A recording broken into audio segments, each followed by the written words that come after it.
Hi, I'm Steve from Express Mortgages and welcome to the very first episode of Lessons in Property for 2025. I sit down with Ahmet, one of our clients, to talk through essential strategies for property investors and developers. We explored 1. How to unlock rental income in converted retail units. 2. Why the right team is essential for success in property, and that's solicitors, contractors. And 3, how bridging finance plays a key role in property acquisition. Plus, we touched on balancing work and personal life, which is a challenge for many of us in the world of property. So if you're ready to start the year with some actionable insights, you need to tune into this episode.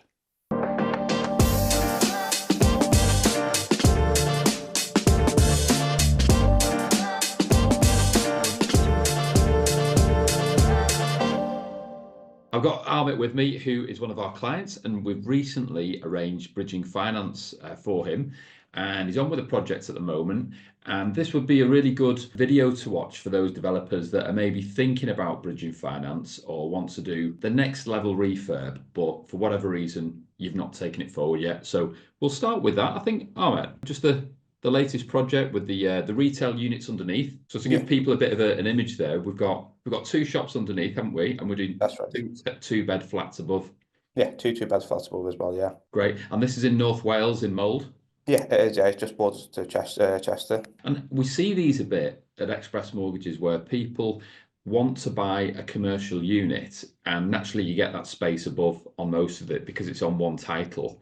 And they're not always accommodation, quite often the storage units for the shops or whatever's on the ground floor. And I don't know if yours was like that and you just thought, well, let's make it into usable space and get some rental income for it. Yeah, that was the case with ours as well. It was a bakery, near enough 120-year-old bakery, down in 2007 or somewhere around about that. We brought it then. The rents were so good then that you didn't bother really doing anything with it. And as the inflation goes up, you think, well, you use this space as well. Went through planning application during COVID, passed that, and managed to get the planning for two beds. Brilliant. Finished the refurb as well. Just had a market rental appraisal on them, standing around about £800 each. So you're renting yours out as like standard ASTs? Yeah, well, to be honest, I got 2 options here, which really came back a handful because they're only two beds. They don't really need the HMO license as well because they're under not freehold people. So I can basically rent them out room by room for about £600. Okay. Bigger income, Yeah. rather than standard AST. So I can fall whichever way. I still haven't decided which way to go yet. In England, we don't, or Wales, we don't need a separate license as yet, do we, for those? Whereas in Scotland, you need to apply for an SA license if you're doing short-term lets. Yeah, definitely. Yeah. Wales is a bit more different with everything. Which is great because it means that, you can choose, and you might do one flat as a standard AST.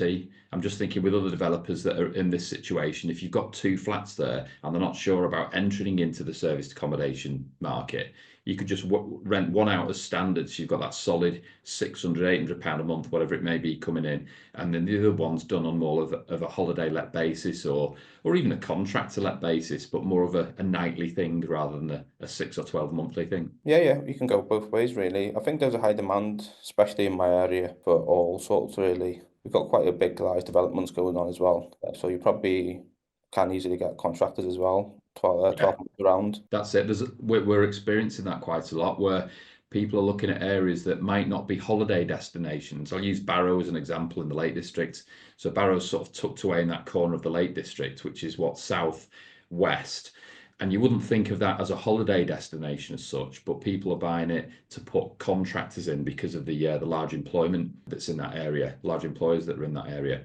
And of course, there's a lack of decent accommodation to put contractors. So that's quite attractive from an investment point of view. Prices aren't that expensive in Barrow. So you can acquire things at relatively low price, but get quite a high, annual income if you're doing it on a nightly rate basis. Definitely, yeah. I think you just have to study your cases and decide which way you want to go. Or if you've got a couple of options, you can try all of them, really. Depends on your situation. So with yours, is the finish the same, whether you're doing it with a 6-12 month tenancy in mind or a nightly rate in mind? Doesn't it matter, or are you making them with one strategy in mind? It can make a difference depending on which way you want to go. Are you looking for a high rental income or do you want a stable income rather than worry about who's going to be there next Yeah, time kind of thing.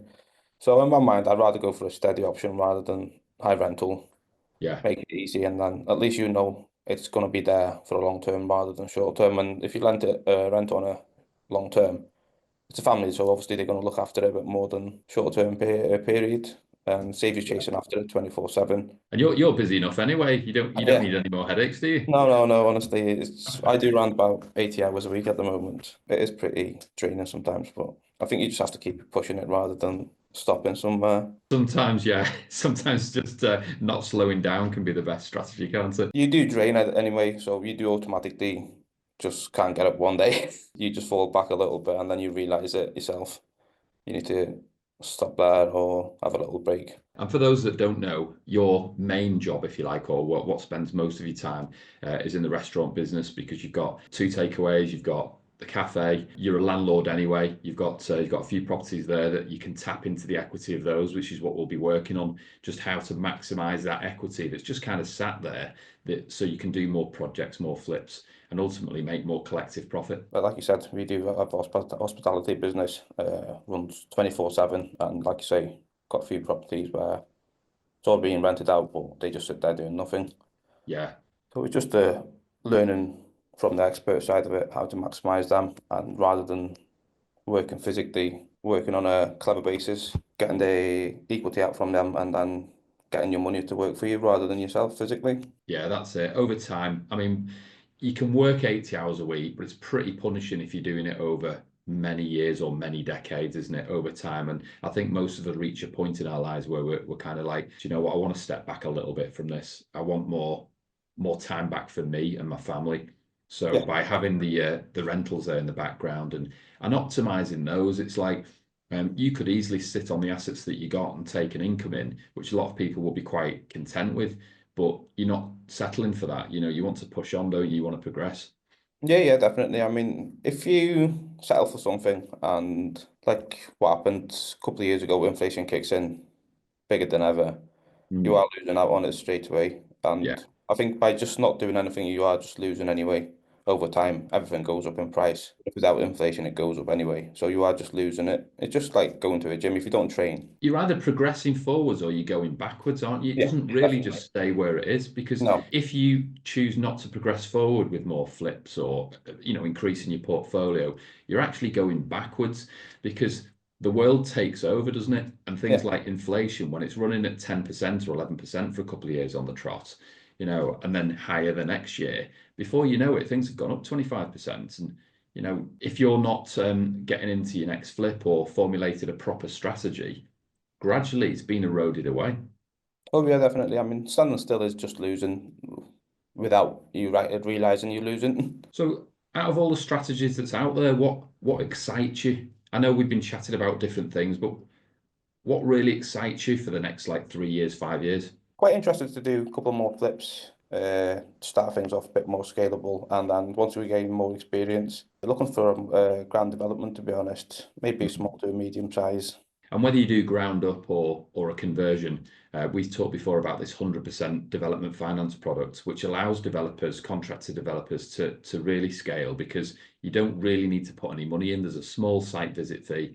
Other than that, the lender purchases the site, the lender pays for 100% of the build costs. So, and then you share in the profits between you and the lender. So, for these additional projects that are coming towards you, it's almost infinite returns on your money. Yeah, I mean, another way of looking at it is if they giving you 100% purchase price and if they funding you 100% for the building costs for everything. Obviously, they're not going to chuck their money. They're going to do their side of their homework as well, more than probably you look at it as well. Maybe you Yeah. might miss something, but a lender's never going to miss something on the No. background. So you are basically building a double wall for yourself. Can't go anywhere wrong. Yeah, and the lender, that particular lender, they're experienced developers as well. They have a team in there that are contractors, that are developers. So they're developing their own stock as well. So yeah, they're very keen on due diligence, but for the right projects that fit, first of all, the right profit margins, the right size of development, some experience in the team. You don't need heaps, but just a little bit of experience. And then they're trusting in the contractor to know their area, but to support you along the way. It's a proper partnership. And Yeah, along the definitely. way, of course, they're helping you with costs, material costs, and getting those prices down because they've got the buying power. Yeah, definitely. I mean, like I said, you can't really go wrong, can you?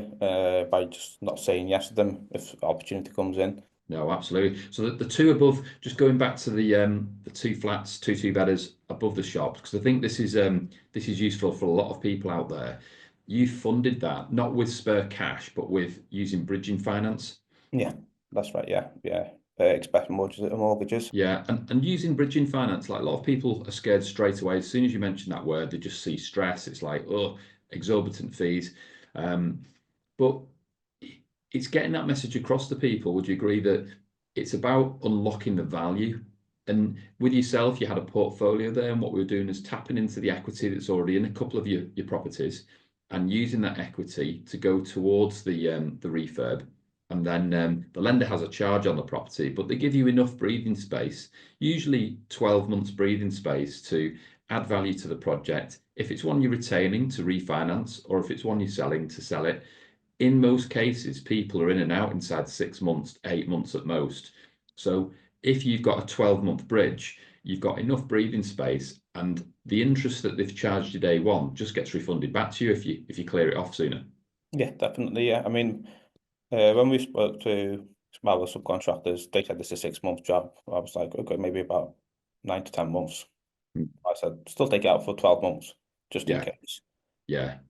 Put our building as a security, took the bridging out, paid it in installments, paid all of it off. Just gonna start the remortgaging process. I'd rather keep the asset because it's only same in the same town with me where I live. Gonna add it to our portfolio really and keep it there. No, that's it. And then the other thing we've talked about is the cross charges, which are quite interesting for people that have got property already. Because one of the questions that I come across is, well, Steve, I've seen this project or this has landed on my lap, but I've not got the cash to get going with it. And then when we get into a fact-finding process and we realize actually you've got equity there, you've got equity there.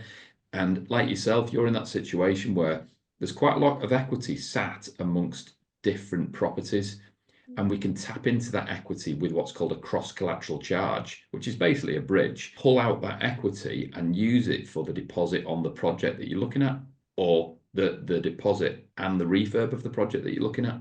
So, Yeah. yeah, do you want to talk us through that side of it, and how you overcome any fears or obstacles that might have been playing on your mind? I mean, obviously, it's your first time. You kind of think it a couple of times, good few times to look at everywhere around, and then obviously you have to take action as well by just not doing anything. Is just a way of losing as well. So Mm. once the point comes in, I mean, you got your planning, you got your everything sorted, you got your costs, etc. down, and you think it's a deal for you, and obviously it's in your company anyway, just sitting there doing nothing. Best way forward is just take the action, and then you just go for it. And how much learnings have you learned just from doing these two-bed flats? I mean, the gain is about 25-30%. It's a heavy refurbishment, it was. Yeah. Obviously, there was a couple of mistakes and etc. there, but I think even if you just in your temp projects, I think you're still going to get that somewhere along the line. Even if it's not your fault, it could be one of the lads who's working for you can do something wrong and then it's still going to come back to you. It's just that you just keep going rather than Yeah. just waiting there and taking action on the problem. And we've talked about this previously, haven't we? That it's important to have the right solicitor acting for you. When you're taking out bridging finance, it's not normally the same solicitor that you deal with that's dealt with your main residence mortgage No, or no, that's right. Yeah, I mean, or a buy to let. we had a big problem with that. I thought, well, I spoke to Chelsea. She said it would be about 2 to 3 weeks, straightforward process. She said it's not Yeah. like mortgage or a remortgage and something. So I asked my own solicitor. Yeah, no problem. Put the papers forward. Supposed to be a 3 week work, but ended up about 4 months. But you won't do that again, will you? No, no, you just well, like you say, you learn from everything, every point of it. One great experience. We go for recommended who's got more experience in those cases rather than a simple standard conveyancing solicitor. But a lot of the time, people are driven by cost, aren't they? And they get a couple of quotes or two or three quotes, and they think, well, I'm going to go with this one. They're a lawyer, surely they know what they're doing. And it's like a few hundred quid cheaper or 500 quid cheaper, whatever it may be. But like anything in life, if you need to use a specialist, and with bridging finance, it's really important because we're against the clock, aren't we? And speed is so important. Yeah, Just pay definitely. for it because you're going to get it back in value. There's a quote that says, I'm never too rich to buy anything cheap because if you buy cheap, it goes quick as well. Mm. Quality has a price, obviously to a reason as well. There's no point going to a extraordinary amount of costs, but depending on your size of project, you're better off going with someone maybe charges £1,000 more, but if they can get the paperwork to you in 2 weeks, and once it comes to the remortgaging process, if they can do it in 3, 4 weeks' time, and if your project fits on a pipeline of 6 months, you already saved from 6 months. You paid £1,000 more, but if you paid, if you're saving 6 months from your interest, you're a Yeah. massive winner. Oh, massive. Well, there's an old saying, isn't there? Pay cheap, pay twice. But I think with solicitors, it's really important. Same with accountants, it's worth paying the extra for a good one. And then we talked about like contractors having the right contract team in there that's got the necessary experience of doing something that you're looking at doing. And they're not going to be going from one job to another job to another job. They're ideally dedicated to that one project. You can get in and out of it pretty quickly. And if you can do that with bridging finance, you've acquired it quickly through the right solicitor, the right broker, the right financial tools. You've got in and out of it quick because you've got the right build team. And then when you sell it, again with the estate agent, even if it means at times paying a little bit more, but going with somebody that you've got real faith in, you know that they're going to be proactive, they're going to sell it, they're going to shift it pretty quick for you. And that's what it's about. It's having a great power team with the right level of professionalism in that team and selling the asset as quick as you can. And generally speaking, more profit is made then if your time is compressed. Oh yeah, definitely. Like if you save 6 months on a 12-month project, you can move along. You definitely save 6 months back, and then you can start something else rather than just dealing with the same project for 12 months. Yeah, The accountant's a big key role here as well. I swapped my family accountant after about 30 years. It's just not working, and whatever you do, you just can't get hold of him, kind of thing. And he's always yeah. like filling files, etc. So it just looks like you, the bad person who's not giving the work, but I think that's a good lesson, for a lot of people. As you go into property, it's not about being ruthless, but it's about being just professional. If you're running a football team or a rugby team, you're going to put your best players on the pitch, aren't you? And yeah, then the ones that are on the bench, they've got to prove themselves, and the ones that haven't made the bench have got to prove themselves to get on the bench. And if you've got a power team there with a planning consultant, not needed for all projects, but a planning consultant, architect, contractor, all these engineers, various people that you need in your team. If somebody's not playing as good or up to the standard that you expect, you have to replace them. And it's about just being professional. I'll use that word. It's not ruthless. It's about, bringing the right people in, replacing people as and when and as you go along. And after a few years, you've built a really solid team. you're gonna learn your mistakes. Well, you're gonna make mistakes and learn from them, and then once you learn your mistakes, you can change things around, how things work, basically. And if you know your weaknesses, you can work along with the people who's got that kind of knowledge and experience to cover your back. And then just to finish on, I know that we talked about not just going for projects in our local area. Sometimes people get fixated on, oh, I've got to find a deal within 20 minutes or half an hour of where I live. But we don't necessarily do it. We can look at other areas within the UK as long as we've got the right contacts and we trust in the right people. And the numbers work. There's the right profit margins on those. Yeah, yeah. Like I said, that was one of your questions you asked me. Do you want to work anywhere? Yeah, anywhere is fine as long as the profit margin's there, the Mm. deal is working, stacking up. There's no point just limiting yourself to your area or in your really in your county or 10 miles radius kind of thing because 10 miles is a very, very small or even 30 miles, very small area sometimes. And it's trusting in those people at distance, isn't it? If you've got the right team in place, and somebody's looking after it for you, you're actually being pretty smart. You're boxing clever because, you're leveraging other people, and then you can get on with another task or something that is more prevalent at that time for you. Yeah, that's what I mean. Like yourself, you always fronted the street kind of thing. You got your own business. You make your own developments as well. It's knowing what time you can apply to different things. and not being a busy fool. We can all convince ourselves that we're busy, can't we? But what are we actually devoting our time to?